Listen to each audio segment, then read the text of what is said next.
recording every lie. I'm archiving every distortion. I am Ibrahim Traore, and today I'm pulling off your masks. Yes, you heard correctly.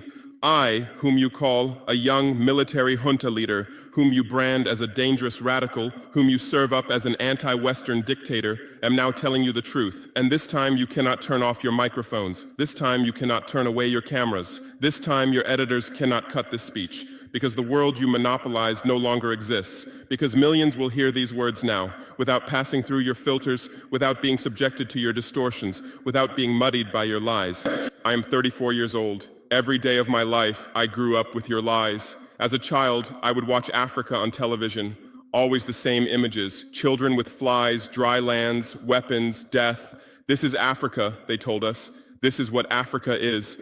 And we believed it. We were ashamed of ourselves. We were ashamed of our own lands, of our own people. But then I grew up. I read, I researched, I questioned, and I understood that the Africa you showed us wasn't real. The story you told us was a lie. The fate you imposed on us was a script you had written. For years, how have you portrayed Africa? How have you shown it? How have you sold it to your viewers? As if we were creatures who had no share of humanity, as if we were savages left outside of civilization, as if we were wretches waiting for you to save us. Every day, every hour, every minute, the same story plays on your screens.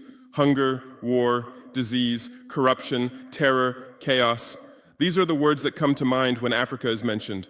In your Africa dictionary, there are no other words. No hope, no success, no development, no resistance, no honor, no pride, no victory. So I ask you, New York Times, Washington Post, Guardian, Le Monde, have you ever made Africa's successes your headlines? How many times have you written about Rwanda's technology miracle? How many times have you shown Ethiopia's reforestation project? How many times have you praised Botswana's democratic success? How many times have you described Kenya's entrepreneurial ecosystem? No, because these don't fit your scenario. Your Africa cannot be successful. It cannot, because then how will you legitimize your exploitation? If it's not in need of help, how will you intervene? If it's not backward, how will you look down on it? Have you ever asked yourselves, has any editor sitting at their desk, any news director in a meeting, any columnist at their keyboard ever thought, why are the people of the world's richest lands poor? Here are the numbers for you, real numbers. Africa owns 70% of the world's cobalt reserves. Your cell phone, your computer, your electric car won't work without cobalt. This cobalt comes from Congo, but Congolese can't afford cell phones. Africa owns 90% of the world's platinum reserves. Catalytic converters, electronic devices, medical implants, they all need platinum. This platinum comes from South Africa, but South Africans are crushed by unemployment. Africa provides 30% of the world's gold production. Mali, Burkina Faso, Ghana, Tanzania. Gold flows like rivers from our lands, but our people